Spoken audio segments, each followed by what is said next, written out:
when you say that we have to focus our shift from the macro to the micro.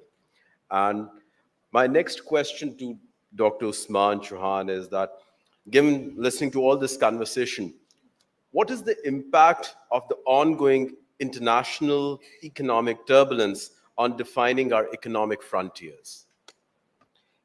Dr. Anil Saab, President IPRI, Honorable Minister, thank you for having me. I understand we are late in the day, so I will try to keep it succinct, and liven it up a little bit for you. Sir Anil has asked the perfect question about the turbulence. To make judgments in our day and age now is very difficult. In fact, since 2020, we've had a succession of crises that are blindsiding everyone. So it is not that we are in a tough spot, but that everybody is in a tough spot, and it makes judgment harder. So, जैसे Minister साहब ने दुरुस्त फरमाया कि we have missed the boats before, but there are further boats to catch.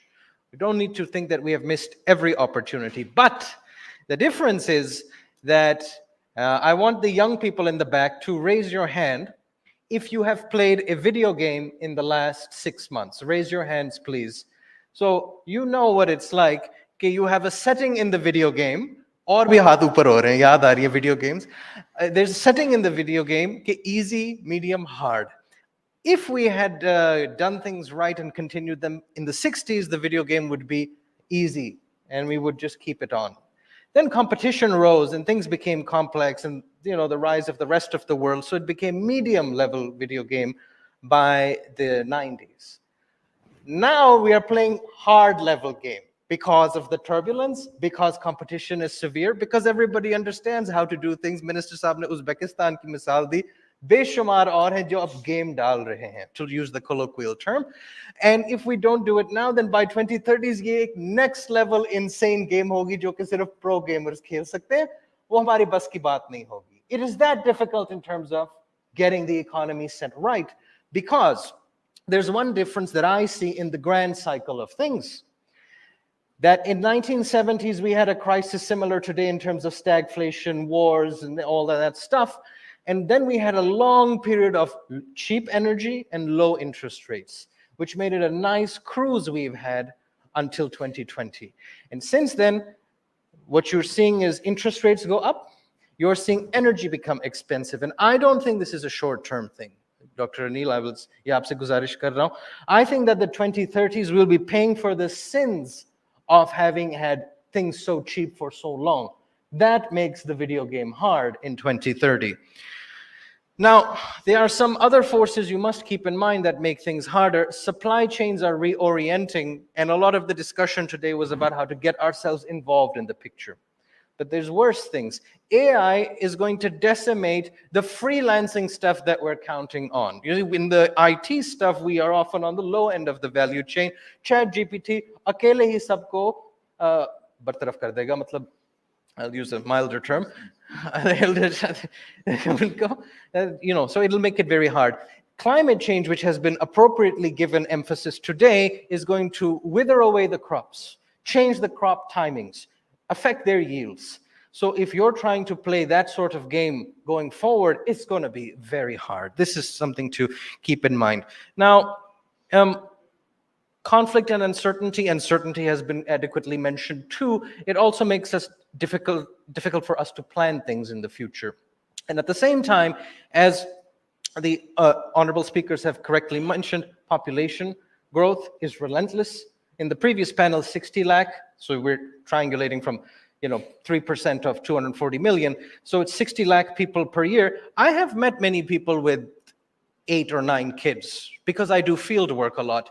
And I have never persuaded one man, women yes, but not one man who thinks there's a problem with this. They just don't get what this means कि इनफरादी जो हम फैसले करते हैं उनके इज्तमाई असरात क्या होते हैं, इनके सामाजिक परिणाम होते हैं. ये मैं आपसे गुजारिश करना चाह रहा हूँ. तो what does that mean for the national security policy? I'm a big fan of Mueed Yusuf, and I have brought this to the attention subtly that human security is the final end of the security policy, the one true goal at the end. And economic security is at the core, but the means to realize that. But there will be times कि इनका तसादम होगा दोनों का, economic security over human security. And what I really mean by that is what the Honorable Minister illustrated perfectly in terms of this Afghan trade, this badmashi that happens cross-border.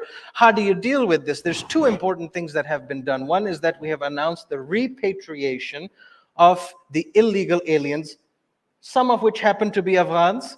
And we have also clamped down on these second-tier currency people. So this involves the tacit and overt threat of violence. And that's what I want to get to you, is that to achieve economic security, you have to align people's individual interests, wo infradi cheez jo main keh raha hu, into a national interest of the economy. Uske liye the violence will be a part of it, thodi si. So my recipe for the economy is thodi si dhampatas ki zarurat hai. This is my formula for you. But I am not advocating open violence. That's not the point, because we want our people to thrive and prosper. There are doctrines that look at it as ki dhampatas karni aur karte rehni hai. For example, there is a Maoist conception. If our Chinese colleagues are here, it's Buduan Ge Minglun, the continuous revolution, कि धज्जियां उखेड़ते रहो लगातार ताकि लोग इंसान के बच्चे बनते रहें. I don't want that for our people. But I also don't like the word. मेरे लिए ये forgive me in the audience, ये चिटसरे बाबों का मंशूर है. This is a manifesto of the elderly people. Which is I don't like the word reform for a particular reason, to answer Sarani's question about turbulence. I actually like the word, which will appeal to the youth in the audience, of redesign.